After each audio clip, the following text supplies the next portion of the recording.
Hello, I'm Sharon, and I'd like to thank you for joining us for this Nurse Tim webinar, Expert Nurse to Novice Educator, Making a Successful Transition, featuring Mindy Meeks and Danielle Horst. We will have technical assistance available by emailing nursetim_help@walterskluwer.com. Handouts are available to download on the right side of your screen. Please note, handouts are for personal use only and are not to be distributed to others. Our archive listeners are encouraged to drop us an email. We welcome your questions and value your input as to desired topics for future webinars. Disclosures. This activity has been approved for Nursing Continuing Professional Development Contact Hours by Nurse Tim. Nurse Tim is accredited as a provider of nursing continuing professional development by the American Nurses Credentialing Centers Commission on Accreditation. Criteria for judging successful completion are attendance at the entire activity and submission of a completed evaluation within 30 days. Throughout this activity, the speakers may use a variety of resources from health education vendors. They are for illustrative purposes only and are not to endorse any product. For more information, contact nursetim_help@walterskluwer.com. Learning outcomes. 1. Discuss challenges moving from an expert clinician to a novice nurse educator. 2. Identify opportunities for growth as a nurse educator. 3. Identify strategies and resources to increase competence, confidence, and resilience as a nurse educator. And now I'm pleased to introduce our speakers. Mindy Meeks is a nursing education consultant and the accredited provider program director for Nurse Tim. She is an experienced educator focusing on psychiatric mental health nursing, mentoring new faculty, and programmatic accreditation. Mindy is highly skilled at guiding program administrators and nursing faculty through writing self-study reports, creating program evaluation plans, and preparing for site visits. She is also passionate about lifelong learning and supporting the education and professional development needs of nurse educators. Danielle Horst joined the Nurse Tim Nurse Think team as a full-time educator in product development in January of 2022. Danielle recently served as a nurse educator in a Pennsylvania diploma program with a specific focus on nursing fundamentals and critical care. She is recognized for developing engaging next-generation products for nursing students. She continues to practice as an emergency department nurse and is involved in her community.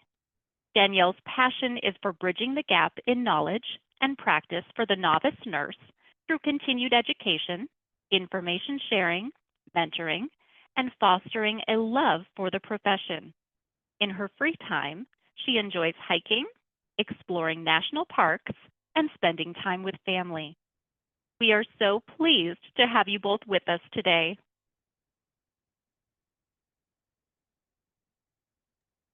Thank you so much, Sharon. So welcome to nursing education. I'm sure you had a lot of expectations for what your new career would look like. Maybe you expected to work 9 months out of the year and have weekends and holidays off. Maybe you expected to leave work at 5 p.m. or have a 40-hour work week, or even have a flexible schedule that you could adjust around your life. Maybe you thought your master's in nursing education would give you all the knowledge and skills you needed, or you thought that your students would treat you with admiration and respect. Or maybe you knew that the transition into nursing education would be bumpy and have unseen twists and turns. Maybe you answered the call to be an educator, not because you thought it would be easy, but because you knew it would be worth it. We go into academia for a variety of reasons, but I think we all have one thing in common. No matter how we started or what we expected, we are here to give back and shape the future of our profession. And yes, having some flexibility in your schedule helps with work life balance and being more present with friends and family. But there are also some pitfalls. It can be hard to transition to a new role, especially one that has a different set of knowledge and skills. Being an expert clinical nurse does not automatically make you an expert educator, and some new educators are surprised at how that hits their self confidence. New educators often struggle with maintaining professional boundaries with students. They treat them as friends and colleagues and don't realize at first that there is a power dynamic between teacher and student, similar to that between nurse and patient. You can be supportive and encouraging without blurring those lines, but in the beginning, it can be very difficult. At the bedside, your focus may be on day to day priorities, and decisions are often made quickly just between nurse and patient. In academia, the focus may be on longer term needs, and decisions are often made more slowly and with more people and opinions involved. In academia, you still need to speak and think like a nurse, but you are introduced to a whole new vocabulary and skill set that may be overwhelming at first. At the bedside, you could spend your entire career with an associate's or a bachelor's degree. But in most positions in academia, it requires you to have at least a master's degree or higher. And this often deters highly experienced nurses from taking academic roles, which further contributes to the shortage of qualified faculty. Just like clinical practice, you may be intimately familiar with the policies and procedures of your institution. In academia, though, you may think that admissions and financial aid are not part of your role, but you may be assigned to an admissions or a resources committee or advising a student when they have questions about these areas. At the bedside, you're required to adapt to changes to current practice, new medications, new procedures, technology.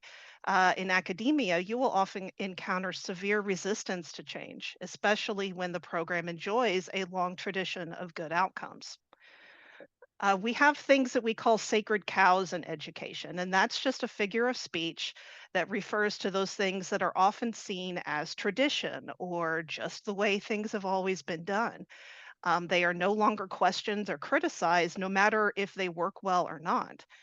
Some examples may be nursing students have to be given a stack of textbooks and read all assigned chapters before every class. Faculty spend the majority of class lecturing from the front of the room. We call that death by PowerPoint. And the idea that simulation is not a substitute for being in clinical. We know that evidence from modern brain science tells us that these traditional ways of teaching are not the most effective, especially for nursing students. But outside factors such as the COVID-19 pandemic, limited clinical opportunities, and next gen NCLEX can sometimes force programs to change before they're ready. Oh. So, what has your experience been? How has your transition from clinician to faculty been going? I want you to pause the recording here and reflect on these questions. You may want to write down your thoughts or share them with a colleague.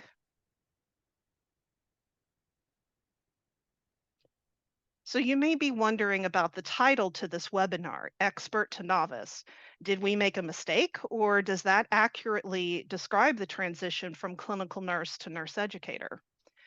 In her 1984 seminal work, From Novice to Expert: Excellence and Power in Clinical Nursing Practice, Dr.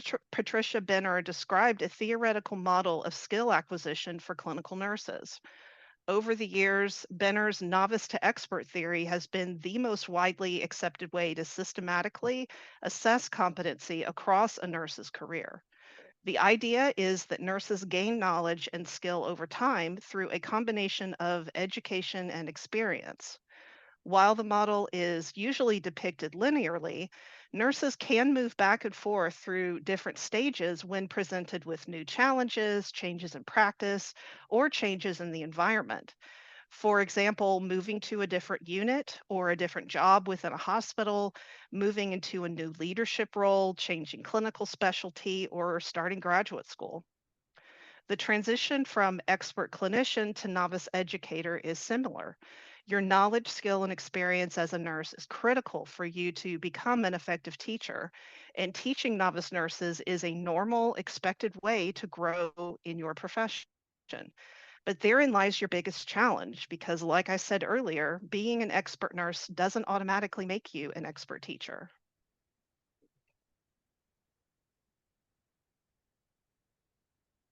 Transitioning for the role of clinician to faculty is not easy, and it's normal to find this change scary, stressful, and overwhelming, especially if you have to jump right in with little more than a syllabus and a textbook to guide your way. There are four barriers to role transition identified in the research. The first is the balance between theory and clinical practice, and my teachers called this Heaven General or St. Nclex Hospital. Some faculty prefer telling their war stories from practice and teach their shortcuts and skills in clinical. But students need to know and do things the textbook way, even if that's not always what they will see in practice. A great example of this is writing care plans. None of us wrote care plans in practice the same way that we wrote them in school, if we wrote them at all. But think about what doing care plans taught you about how to think like a nurse. Writing care plans or concept maps may not be done the same way in practice, but it is still a good learning tool. We need to find balance in teaching the difference between textbook and real life, but we also need to recognize when students need to learn and be proficient in doing things the textbook way first. Role socialization refers to learning the expectations of a nurse educator and how to function as a member of the academic team. Some institutions require faculty to participate in committees and other scholarship activities. And this could be difficult when you are first starting out, especially if you don't have a mentor to guide you. And we'll talk more about mentors later. It's one thing to plan a lesson or write an exam, but what if you catch a student cheating? What if you have to send a student home from clinical? Or how do you handle a student who is disrespectful? I still remember the first time I had to meet with a student and their parent because their 25-year-old child had failed my class. And as I mentioned earlier, not only do you have to learn the basic skills of teaching, learning, and assessment, you also have to maintain currency and clinical practice. You have probably noticed that nurse educators usually have many letters behind their name, advanced degrees and certifications, and things you sometimes have to look up on Google to figure out. Those things matter more in some academic environments than others.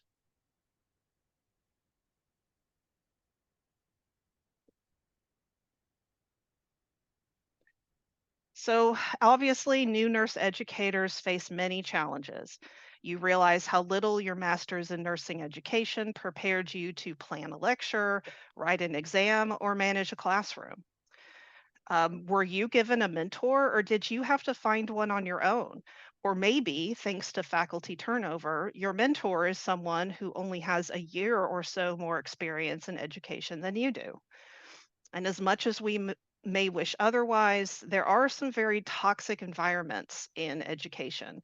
Power struggles, competition, and complacency can make some teams of faculty dysfunctional and be unwilling to open to new people and new ideas. In clinical practice, it's easier to draw a line between what is work and what is not work. You hand off your patients, clock out, and you're done until your next shift. But in education, it's harder to have those boundaries. There's grading and writing exams and preparing for your next lecture. Maybe you have to teach both day and evening classes or even online classes. There are long days in simulation and clinical. There's meetings and office hours and advising and your email inbox. And as hard as clinical practice can be, you build a sense of comfort there because you are confident that you can handle anything that came your way.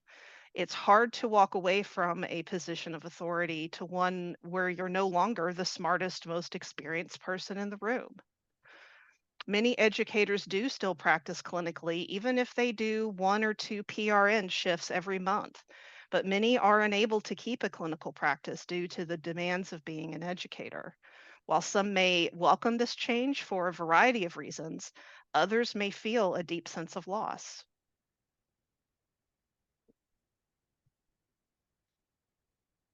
Some of you may grieve your identity as a clinical nurse. I've had people ask me if I missed being a nurse or why did I leave nursing, as if I gave up something by becoming an educator, or as if there would be any nurses or any other professionals if someone didn't teach them. I like to say it takes an RN to make an RN. So, yes, your current situation as a new nurse educator can be uncomfortable or maybe even terrifying on your worst days. In order to learn and grow, you have to allow yourself to be vulnerable. This is an opportunity to redefine yourself and who you are as a nurse, to reconnect with your purpose. You have a fresh perspective and you have so much to contribute to your colleagues. You are positioned to make a difference in the lives of students and shape the future of our profession.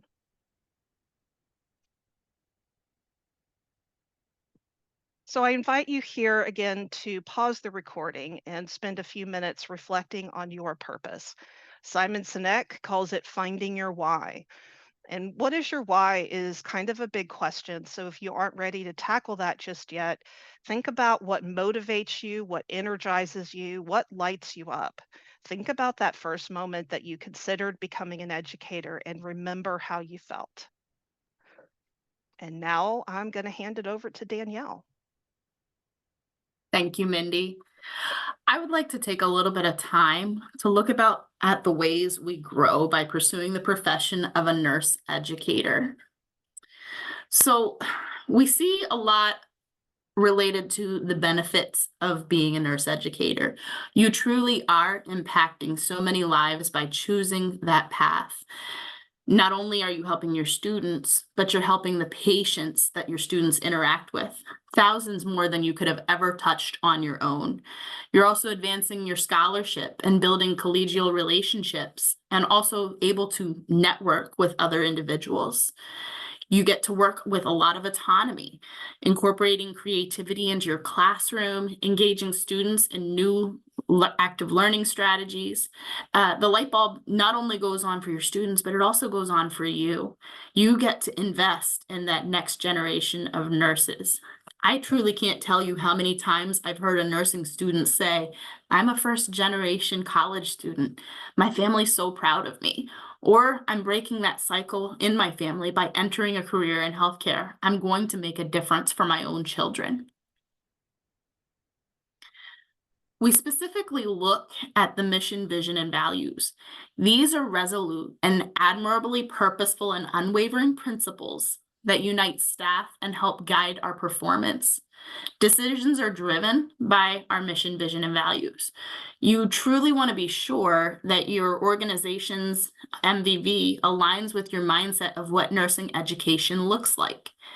They are resolute and like a compass that you see in that picture. It's truly due north. So when you do have to make decisions, does it align with your mission, vision, and values? If it doesn't, you need to be asking yourself, why are we making this decision? How does it benefit the students? And what are you trying to accomplish within your organization? The challenges that occur with transitioning from a clinician to an educator can create quite the culture shock. You're simultaneously teaching students how to be safe practicing clinicians, and you are also learning how to perform that educator role yourself in order to ensure they are safe. So your productivity takes on a different look. It's no longer about taking care of patients in the clinical setting, but you're organizing a classroom. You're arranging clinical schedules, preparing labs, and evaluating your students' success. It has its own set of stressors. Many programs will actually require activities of scholarship. So research, publications, obtaining grants, all of these things are aspects that show you are consistently working to develop professionally and also contribute to that profession at the same time. They also look at your service to the college and the profession. Are you involved on any advisory boards, part of any committees outside of your department? How are you truly lending voice and credence to the university? And I love this next slide because if you're a lot like me, many of these words were completely foreign. And quite frankly, it felt like they were just pulling letters from alphabet soup and creating acronyms out of them. So things such as FERPA, Title IX, processes for appeal and grievance, they scared me to death because I didn't have any idea of what to expect. Who in the world was ASIN? And why did everyone talk about them as though they were somebody to be feared? It's truly okay if you don't know all this terminology yet. Okay, if you don't know the FERPA Act or who your accrediting body is, or how you accommodate a student who presents with needs for accommodation, add those things to your notes. Okay, it's okay to ask your mentor or trusted colleague about the expectations for your program. And keep in mind that these can differ from state to state, university to university. So you want to make sure that you're looking at your policies and procedures and leaning on the experts in your area to help you. We also would be remiss to not discuss the skills of an educator. So think about your background in nursing. What do you bring to the table? Okay, what life or clinical experiences do you bring? And don't underestimate your ability to impact education.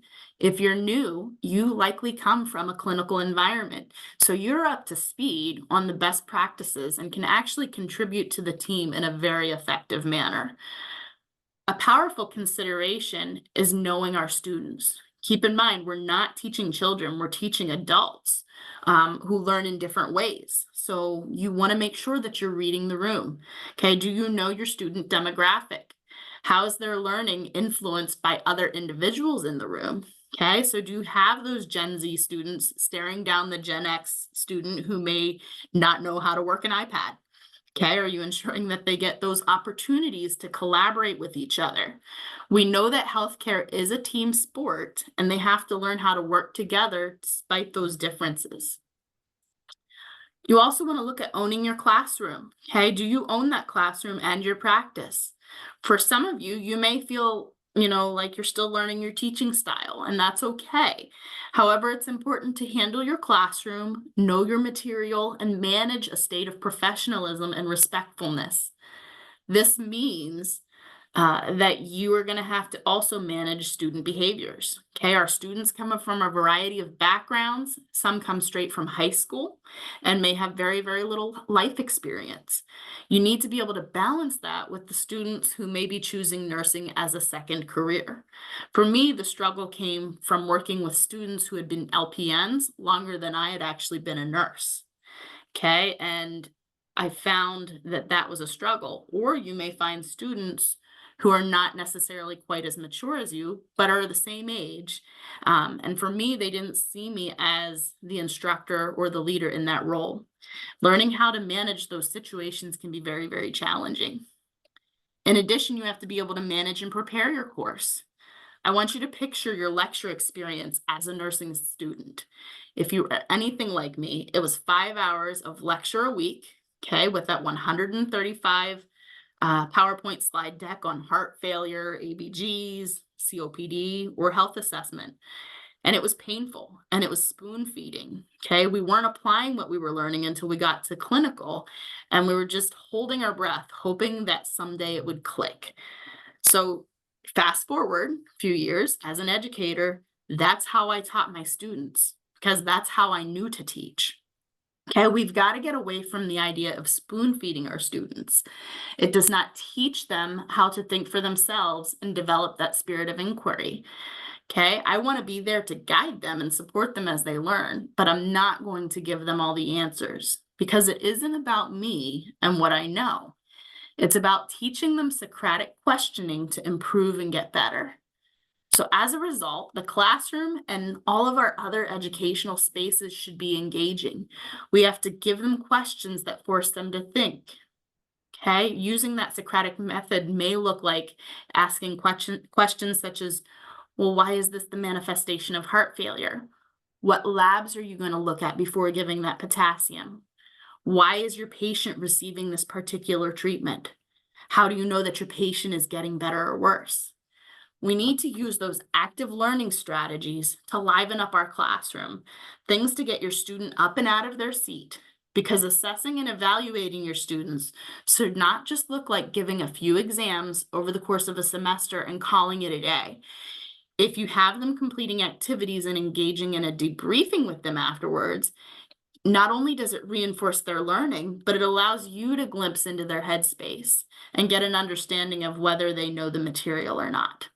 It also prompts you to be able to meditate and reflect on your own teaching. Okay, what did you do well as the instructor in that class? Did your students meet their objectives for the learning? And do you need to adapt your teaching in any way to help meet their learning needs? We also have a slide here that reflects on the core competencies of a new nurse educator. The National League for Nursing defines a set core of competencies for nurse educators, and in 2020, they actually used a task force to further define those competencies for the novice nurse educator. So they consider that to be anybody who has less than 3 years of experience in academia. I strongly encourage you to take some time to look at the QR code here and kind of look over the information in a little more detail to understand what your roles are as a nurse educator.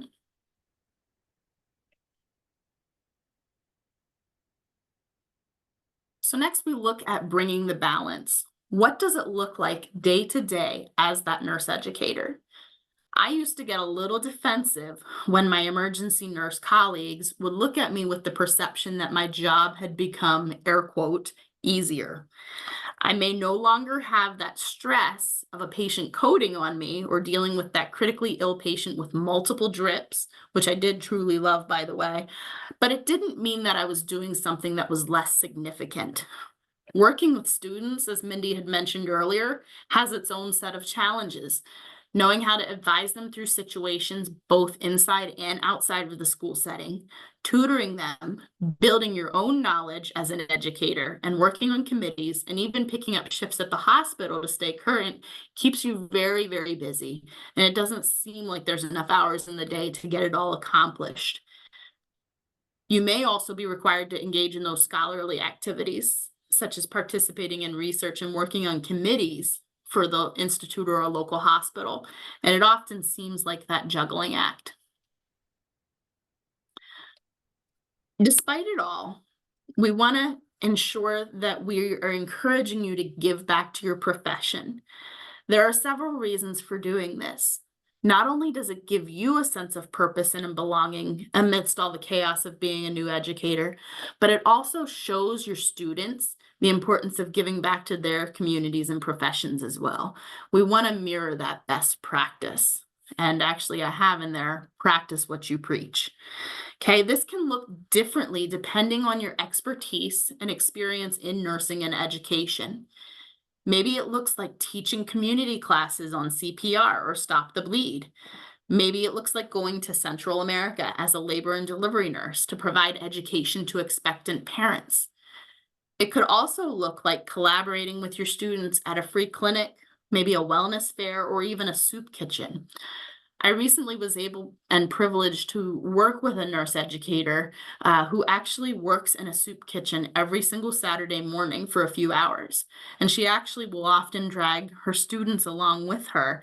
And she firmly believes in giving back and mirrors that best practice. So I'm going to go off of a tangent here on this next slide. Both Mindy and I are gardeners at heart, and I want to take a moment to make this analogy about growth that occurs with the new educator, so please bear with me. It truly is a new season. You can go through a little bit of shock as you are transplanted from the clinical world to the world of academia. Takes a little while for your roots to get established and grounded. And if you have mentors and colleagues who surround you, nurture you, and provide you with the required nutrients, sunshine, and water, you're going to most certainly grow. Little by little, you start to become more comfortable in your skin as an educator. You just start to spread out your branches as you try new ways of teaching. Or maybe you decide that instead of lecturing completely from the slide deck that day, that perhaps you're going to incorporate activities in your classroom. You try something different. And then through trial and error, you learn what works and what doesn't. Okay, that weeding and pruning is required to perfect your practice as an educator. And truly, just as with weeding and pruning, your tweaking as an educator never truly ends. You're always going to be trying something new or adding something different to your course. It is the nature of education and healthcare in general. And we need to ensure that our students get that current and best practice. So we also want to address the harsh reality check. Many clinical nurses have that desire to go in education, and they often have the expert knowledge to share, and they decide that they want to share that passion for it with others. This was the case for me. And I remember starting as a new faculty, walking in on my first day. I was super excited, and I was told, here's your office. Here are your textbooks that students are currently using. Here's your syllabus. Welcome aboard. And here I was standing there with a deer in the headlights look, thinking, what in the world did I get myself into? I left a job where I was well respected, I knew what I was doing, and my coworkers knew what I was doing, and now I don't have a clue. And all I had was to teach the way I was taught. And as we talked about before, teaching students was just a small part of all the responsibilities that come along with being a nurse educator. There's the teaching, the mentoring, advising, serving on committees, managing clinical, keeping up with your continuing education. And then on top of it, I decided I was going to be per diem in the ER because I felt it was important to show my students I still had currency in practice. Okay, so we see that it's tough to juggle, and that growth happens on site and in real time. You're learning so much about a new role, and it can feel very overwhelming, but we want to encourage you to be deliberate in your work to bring goal-oriented behavior to your learning on the job. Make an effort and steps to create goals so you won't aimlessly be trying to figure out how to teach. It has no benefit to you or your students, and it can be haphazard at best. And we want to encourage you to lean into the discomfort. You do have fresh eyes. You likely came from practice and may see a different way of doing things. And it's okay to feel uncomfortable, and it's okay to even feel as though you miss those old roles. But those experiences were equipping you with expertise that you now get to bring to the table. So we encourage you. We want to learn and grow. We want to be accepted and respected the way we are now. However, you can't avoid change, whether it's our choice or someone else's. And we know change can be scary, but it does make you more well-rounded, and it brings opportunity. And it rarely occurs without being stretched. Okay, and I love using the phrase, there is no growth in comfort. And you do have to step out, take some leaps, and do some things that might be uncomfortable or different for you in order to allow that growth to happen. So what are some marks of a successful nurse educator? Okay, knowing your expectations. It's important to have conversations with your manager to know what is expected of you. If it's the first couple of weeks, what are you expected to do? Is there an orientation checklist? Perhaps you're assisting with a course or working as a clinical instructor. You want to be sure that you're communicating with the lead on the course to know what your expectations are. And how can the work that you are doing assist that course lead as they teach the students in the classroom? Are you maintaining consistency? Or maybe you're running a course for the first time on your own. What do you need to know in order to be successful with that? What are the things that you have to keep in order to, talk to State Board of Nursing when they come around for the first time or when you're up for accreditation? Also, knowing your people. Mentorship is actually a key to learning the ropes as an educator. You may be assigned someone who works deliberately with you, or perhaps you find someone that you jive well with, okay? And that individual has clearly seen some things in education. Soak up whatever they can teach you and consider having your own personal board of directors, okay? What do I mean by board of directors? These are the people who can be in your corner. They don't have to strictly be nurses, but they can give you insight into other areas of your life as you transition into that role of nurse educator. And lastly, know your dean or chair. These people can truly support you, and you're going to want them in your corner when you need to perform your first disciplinary action, or if you catch a student cheating, and you're just needing assistance as you are working through that process. It's also important to know your resources. Where can you go to get the information that you need to be the best educator you can be? Most universities and facilities have subscriptions to lots of different information and resources that you can use for your classroom. You'll want to learn where these are and become familiar with them. If you use specific standardized testing platforms for your students, actually take the time to become familiar with it. Your students are going to be looking to you for guidance, and it's important for you to be familiar with the things that are required for them to progress through the nursing program. Also, know your strengths. What are the things that you can bring to the table? And it's also important to know your weaknesses too. Know the things that you don't do well at or you struggle to work through. Those are things that you may learn on your own to become better at. And lastly, knowing your boundaries. Are you truly doing too much? Okay, what things can you say no to? Perhaps something it's perhaps it's something that's in your personal life. Perhaps your work feels like you would be a good fit for a particular committee, but you just feel very, very stretched because you're teaching med surg for the first time and need to focus on that. It is okay sometimes to say no. We also look at part of caring for yourself is to practice mindfulness and intentionality.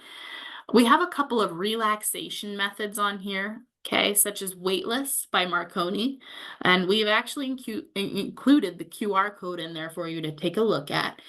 This can give you an opportunity to practice relaxation. Some people will actually play it before taking exams, and Forbes had an article about this particular piece of information and highlighted it as one of the most relaxing songs in the world. It's shown to decrease heart rate, stress levels, and blood pressure. I personally also like to use Pomodoro timers, and these are actually set to nature-themed sounds, and they use interval timers, usually about 25 minutes of natural sounds being played with 5-minute breaks. And what this does is promote stopping and taking that break so you can shift your focus and come back ready and rejuvenated to start working again. We also recommend leading with intentionality, being aware of how you present to others, making sure you have that emotional intelligence that requires you to be aware of your own feelings and how others around you are responding. Recognizing your own circle of influence can also be very freeing. Recognizing that you can only change things that are within your power to do so. There's no sense in worrying anxiously about the things that you can't control. And I like to simply refer to it as tucking and rolling. I'm going to take a moment here as well to address some of our more senior nurse educators who've been around the block a little longer. I want you to remember what it was like. Don't eat your young and don't squash their ideas. Simply be a nice human being because you were once there too. Think about creating a list of things that you wanted to know as a new educator. What are the things that can wait until later when they're able to come up for a breath of air? For instance, during that first week of orientation, it's probably not a good time to introduce them to test item writing. Okay, can you walk alongside them and show them the ropes? Okay, there were a lot of things I didn't realize I was teaching as a new educator that were actually not necessary for my students to know. I had to learn how to pare back and focus on safety and requirements of testing. So working through new faculty with them and showing them what are the needs to know and the nice to know information for their students. Helping new faculty to get through the reality of the culture shock that comes with being an educator is one of the best things that you can do. Helping them to work through situations that might have them stumped, such as dealing with student behaviors or learning to juggle students in the clinical setting is definitely helpful. And remembering that it is truly a team-based approach. So as we mentioned previously, part of your growth as an educator is the pursuit of learning. Be willing to learn more and be motivated to pursue those things for yourself. Having this kind of mindset also comes across in how you teach. We are to mirror the best practices that we want our students to follow. And I just want to challenge you here. What kind of teacher will you be? Will you be that mentor? Will you provide innovation? Will you be that change agent and want to try new ways and strategies in the classroom? Are you exhibiting that curiosity and showing a growth mindset? Are you implementing evidence-based practice into your actual teaching? And now I'm going to turn it back over to Mindy.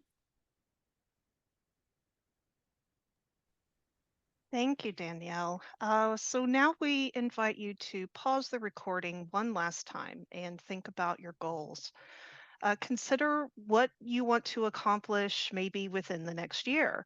It could be something like learning about your institutional or your programmatic accreditor, such as ASIN or CCNE, or some policy that maybe is a mystery to you that you feel like you want to study and understand a little better. Or maybe you just want to get through the first class that you have to teach coming up in the next semester or the next week. Maybe a few years from now, you want to take a certification exam or even take on a leadership role in your program. So pause here and brainstorm a few ideas for short and long term goals.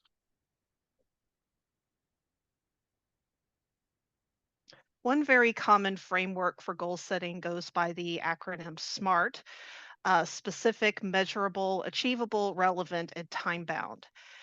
If you look on this slide, and you might want to take a screenshot of this slide or look in your handouts for this and save it for future reference, because I think this is um, it's a very useful way to think about goal setting. Goal setting can be very big and very broad, and we tend to write uh, big, expansive things that we want to accomplish, but never really think about, how do we actually achieve these things. So this SMART framework can be very useful when you're first starting out, and whether you're setting short-term or long-term goals. So specific refers to defining what you actually want to achieve, making sure that you're very clear and precise on what that goal, on what the thing is that you want to accomplish. Measurable is, how will you know when you've achieved it? What are the actual metrics? How are you going to track your daily progress? For example, if you are trying to study for a certification test, that's a very specific, measurable um, goal. It usually has a deadline attached to it, but something like learning active teaching strategies can be a bit more imprecise. So make sure you know what success looks like when you're setting your goal. You also want it to be achievable. So how can that goal be accomplished? What are the steps? What is it that you need? What are the resources, the people, the money, the time? What are the things that you need in order to accomplish that goal? And just list them out. Your goal might need to be broken down into several steps. Going back to the example of achieving a certification, maybe you want to register for a prep course. Maybe you want to buy prep tech books that you can go through, or practice exams. How are you going to lay those out and make sure you have enough time to do all of them before your test is scheduled? Then there's also registering for the test and making sure that you meet all of the eligibility criteria. There's a lot of little things that go into a goal like that. So make sure that you list all of those out and think about what's the order that they need to be achieved in before you can get to that final goal.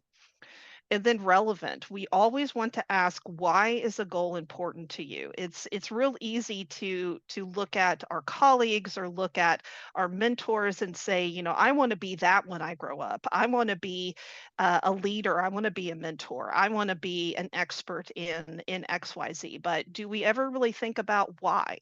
Why is that something that's important to me? How does it actually add to my sense of accomplishment and my goals for the future? How does it add to what the kind of educator that I want to be? And then, of course, time bound. When do you want to achieve this goal? There are some things that are not going to be realistically achievable in the next 30 days. So what is a good time frame that you can set for yourself? So with that, that comes to the end of our content, but I do believe we have a few audience questions. So the first one, I'm going to ask my colleague Danielle to answer this one. I am struggling with control and civility in my classroom. Students walk all over me after a test and challenge my questions. What do I do? Danielle, what do you say? Oof, that is an excellent question. So, one of the best ways I think to counteract this is to establish credibility and professionalism on that very first day.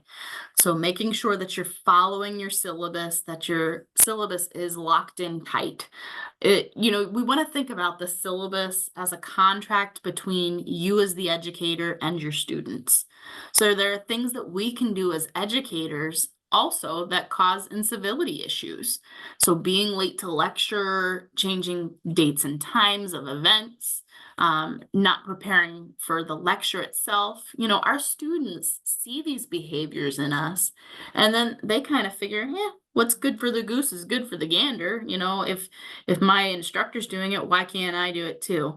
And what that creates is a vicious cycle then, and you find yourself in those situations where you're struggling to establish that authority in your classroom and that respect that you need to have in order to be their educator. With test questions, I would strongly encourage you to know your own test questions inside and out. If I can't defend it, I need to go back to the drawing board and either learn my item a little better and learn the information surrounding it better, or maybe I need to actually rewrite the question. There may also be times when your test question actually lacks that clarity, and it may need to be rewritten. So I would encourage you to also steer clear of getting into arguments with your students. I always start the semester with going over that syllabus. And then when I do get to the spot about exams, I tell them that I will review an exam with them, but that argumentative behavior is not going to be tolerated in my classroom.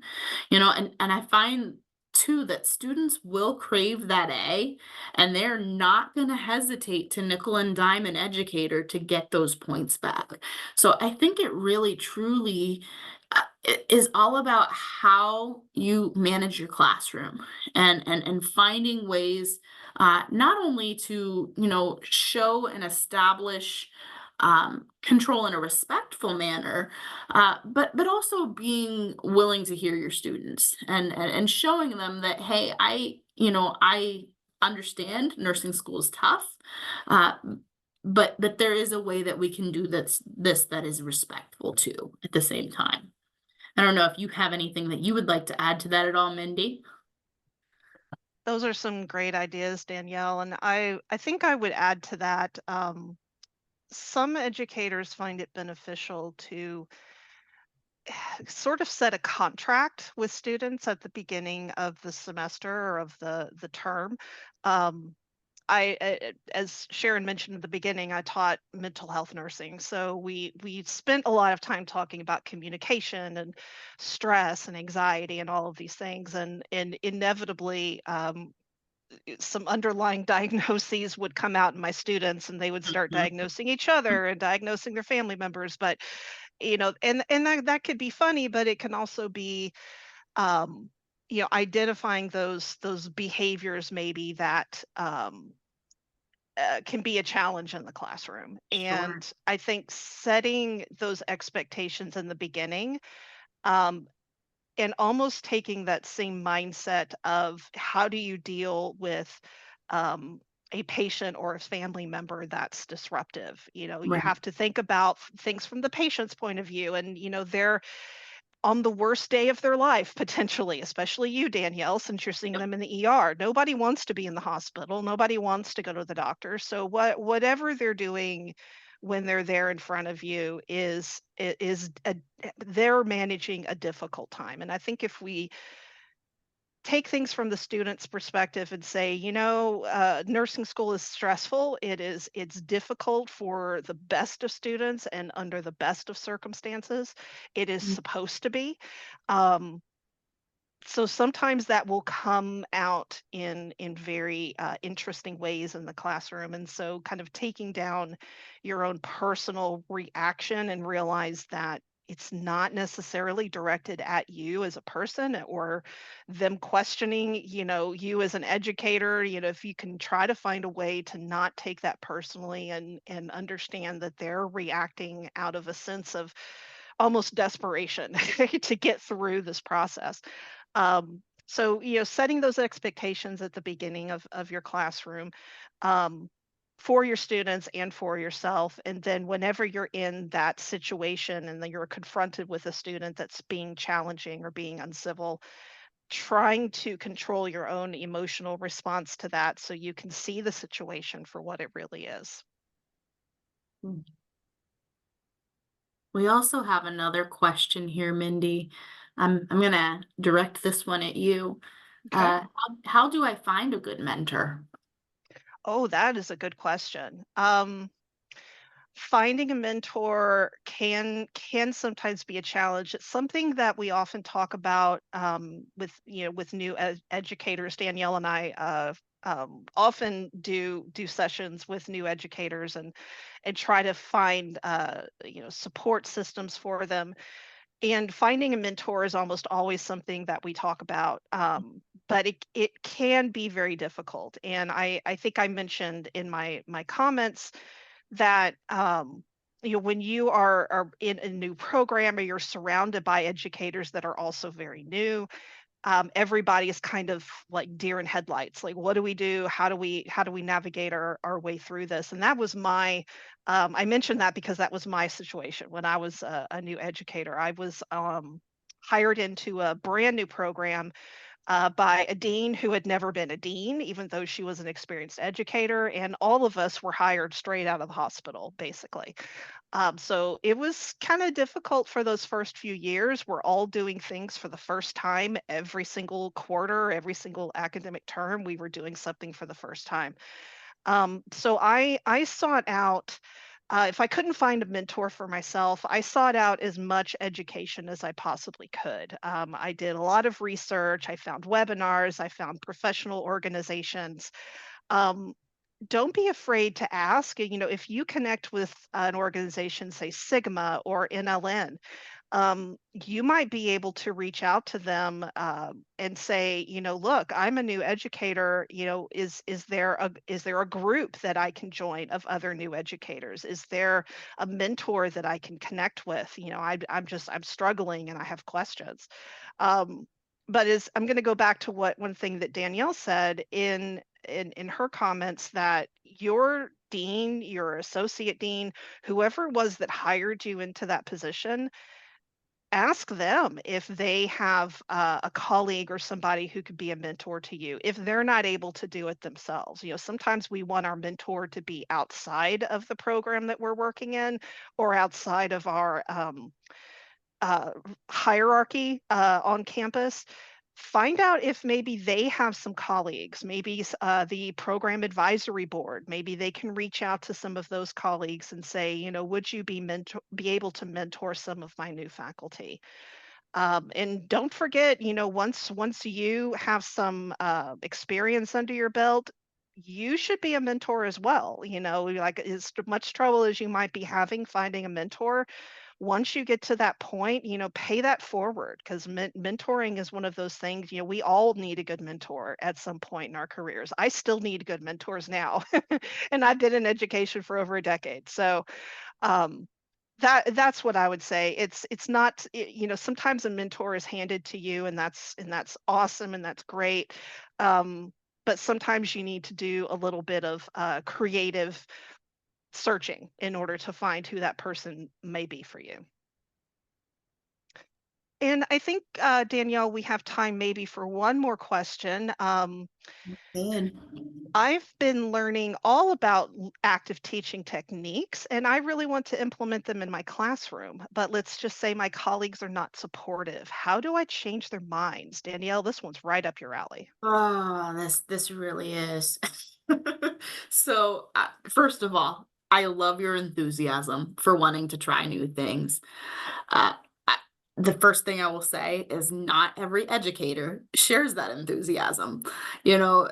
Those mindsets can be very, very difficult to change. I think of my own experience As a new educator, I was ready to rock the world. I was ready to try new things, change the mindset, shift the paradigm, all these amazing different ideas. And I'd sometimes get met with resistance because, well, that's not the way we do things. Or there was even maybe a sense of jealousy because I had come in just fresh and ready to engage with content and try new things, and maybe that was not something my colleagues were motivated by.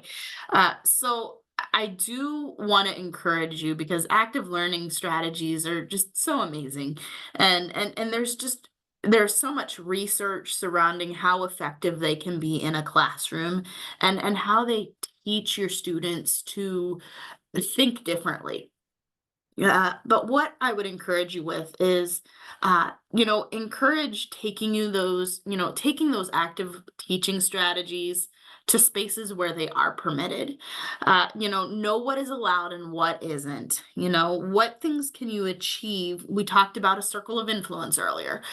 So what things can you achieve within your circle of influence? Okay, if you've been doing some active learning strategies in your classroom, maybe you've been trying some for a couple of semesters, and you have the autonomy to do so.